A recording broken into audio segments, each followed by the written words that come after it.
We are devoted to the defense of Israel. We will support Israel. We will help defend Israel, and Iran will not succeed. Thank you very much.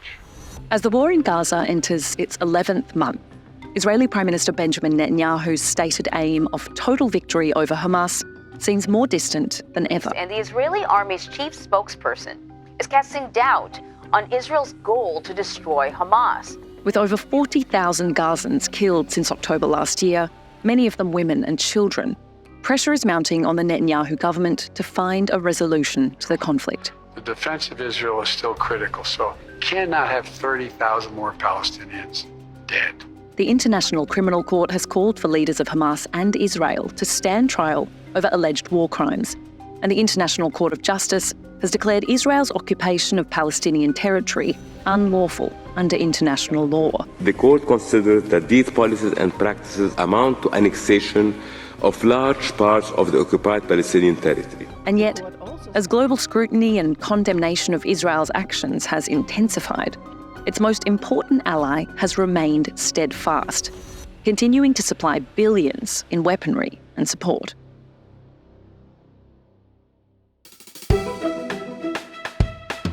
So why does the United States remain so unequivocal in its support for Israel? From the lands of the Kulin Nation, I'm Emma Hoy, and this is Leave It to the Experts.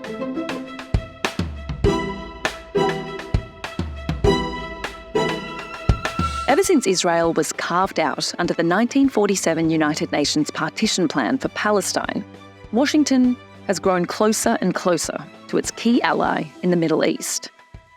What began as American sympathy and support for a Jewish homeland in the wake of the Holocaust evolved into a partnership built on shared interests and ideals.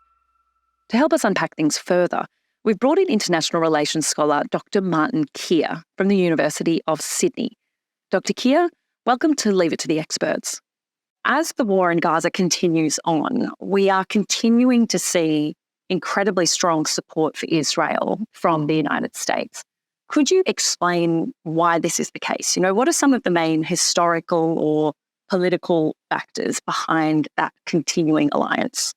Well, I think the US support for Israel has now become so entrenched on both sides in American politics for Democrats and Republicans that it's almost axiomatic and certainly universal, and you would almost say unqualified, given what's happening in Gaza and in the West Bank at the moment. Now, there are several reasons for that. Certainly there are historical reasons, political reasons, and also, I think, ideological reasons. There is an affinity, I think, between the United States and Israel in the fact that Israel and the United States are both as much ideals as they are states. Now, certainly that has developed since probably the 1960s, when President Kennedy was the first one to really start to give unqualified support to Israel. Now, that was as much to do with the Cold War. It's the 1960s, so the Cold War is at its height. Israel is seen as a democratic beacon of stability in a region that was unstable, surrounded by a sea of authoritarian states more leaning towards the USSR. So it became that beacon of stability and democracy in the Middle East. But also trying to garner votes, Jewish votes, back in the United States in the early 60s for his own presidency, and I think it was even before that for his own Senate campaign. So there's a lot of crossovers there between domestic politics in the United States and their support for Israel on both sides of the aisle. So then continuing on into the present day, we've seen this incredible bipartisan support for Israel continuing. And a lot of commentators or even critics have put that down to the very strong lobbying efforts of AIPAC and other Jewish lobbying groups. Could you tell us a little bit more about them and their impact in shaping America's policies towards Israel? Well, certainly AIPAC is a tremendously important lobbying group in the United States. I think its power and influence gets overemphasized at times. I don't think it's any more or less powerful than other lobbying groups like the NRA, like the pharmaceutical industry, like the oil industry, etc. But it does have, I think, an influence on the foreign policy because, again, of this affinity between the ideal of the United States and the ideal of Israel. The number of Jewish Americans on both sides of politics in the United States who are members of Congress, and I think you start getting that, that's perhaps where the lobby groups have an easier access to Congress and the Senate. There's also support for Zionism, and that, again, is this affinity of the Israeli state. It was formed as a state for Jews, where Jews would always be the majority and free from persecution from other people. And that persecution, freedom of persecution, is one of those underlying factors of the United States. When you look back on the formation of the United States, people escaping from Europe, escaping from the prejudices, the inequities. And that egalitarianism, I think, is something that there is an affinity there between Jewish Americans and particularly the Democratic Party. I think, one interesting distinction that a lot have pointed out between the lobbying efforts of AIPAC, for example, and other lobbying groups is that AIPAC is fundamentally lobbying on behalf of a foreign government and one that receives vast amounts of military and other kinds of aid from the United States.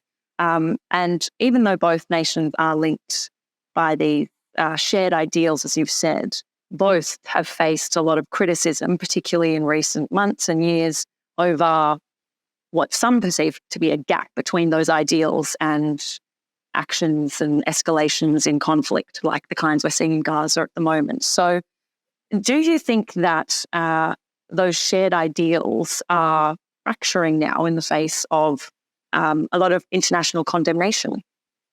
I think from the very beginning, the Biden administration was in an enviable position. It came out in support of Israel in the immediate aftermath of the October 7 attacks, as did all democratic states. But I think if we cast our memories back, President Biden said from the very beginning, he gave a warning to the Israeli government not to become fixated by revenge in the same way that the United States had become fixated by revenge in Afghanistan and Iraq. And unfortunately, this is exactly what has happened in Israel, that the Israeli government has become fixated on revenge and seeking to achieve their own long-term political goals and ideological goals of crushing all Palestinian resistance. And that is resistance to, in their perception, resistance to the existence of an Israeli state. Behind closed doors, I think that the diplomacy there, I think there's some frank discussions between the United States and the Israeli government. But Netanyahu clearly understands American politics in that in an election year, the President of the United States, a Democratic President of the United States, cannot come out in open opposition to the Israeli government and criticise the Israeli government as it would criticise other governments for similar actions. So there is this disconnect between the Americans' vociferous condemnations of excesses by Putin's regime, both inside its own state and in what's happening in the Ukraine. And it's far more measured and some would say feckless announcements concerning Israel. As you've said, Benjamin Netanyahu is a very savvy political operator. He's very aware of the domestic political situation in the United States. He's had what some might think is a sort of friendly president in Joe Biden, who is a self-described Zionist. What might a Kamala Harris presidency mean for the relationship, or Trump? Who is Netanyahu more likely to look favorably upon as a potential ally?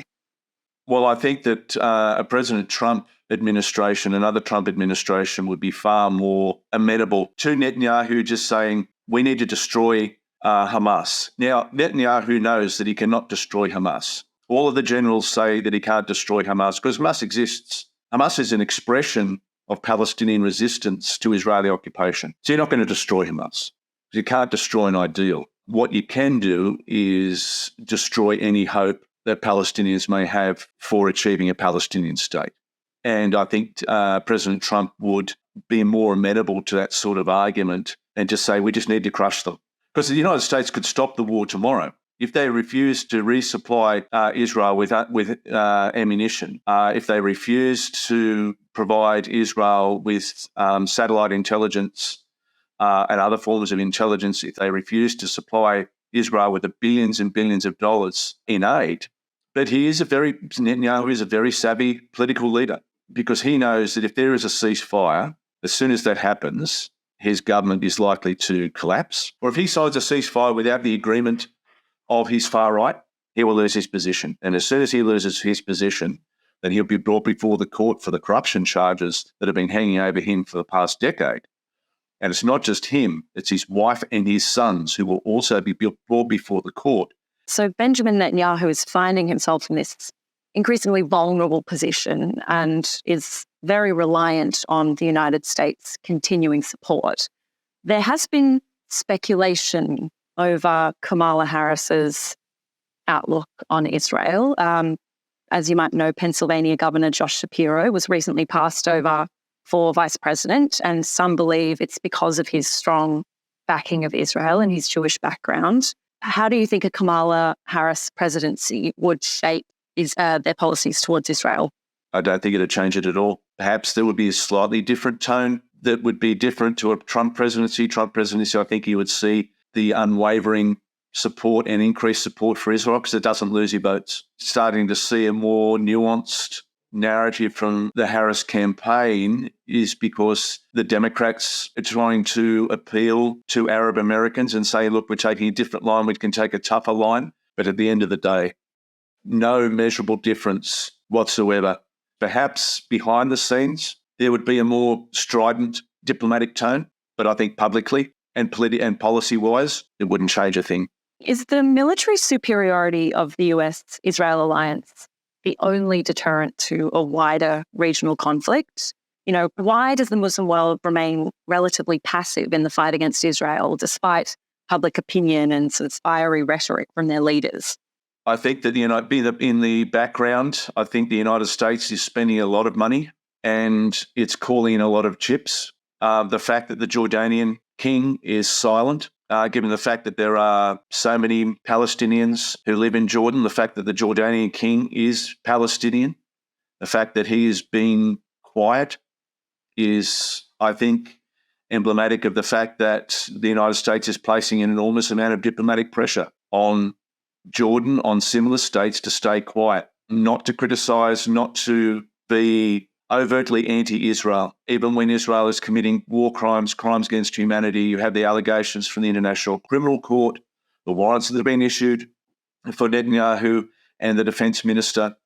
The fact that the Arab world is quiet is a fact, I think, of intense US and European Union diplomacy to stop this from escalating. And it's also, don't make us have to come out and look bad by supporting Israel wholeheartedly. It's the United States and Europe buying off the Arab world. Can you foresee a future in which Israel and the United States are no longer strong allies? No. The short answer would be no. There's too much at stake politically within the United States. The Republicans, from the Republican side, they see Israel as this bastion of democracy, this bastion against socialism, against Islamism. The more evangelical side, a strong Israel is a precursor for the second coming of Jesus Christ. So the stronger you make Israel, the more you crush Palestinian resistance to an Israeli state, the stronger the state of Israel, the sooner Jesus Christ comes again. Now, not every evangelical believes that to the same extent, but there is a sizable portion of the evangelical vote that sees a strong Israel as a precursor for the second coming of Jesus Christ. Dr. Martin Kier, thank you so much for joining us. Thanks very much.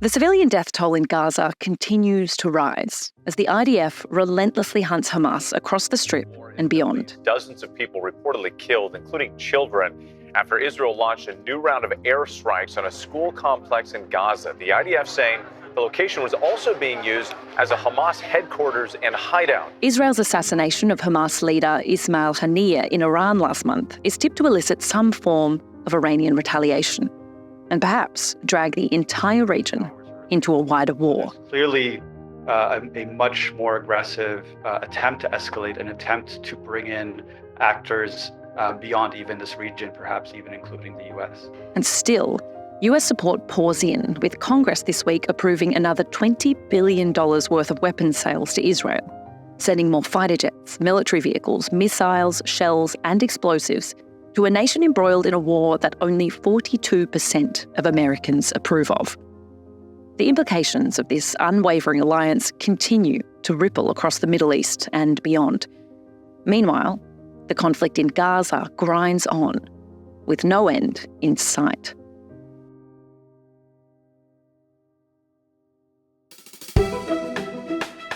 That's it for this episode of Leave It to the Experts. For more of what we do, head to 360info.org. There you can sign up for our newsletters and newswire for journalists and understand our work to fight against misinformation with university experts worldwide. This episode of Leave It to the Experts was produced by Michael Joyner and Reese Hooker. Music by Jan Skubashevsky at Red Moon Studios. I'm your host, Emma Hoy.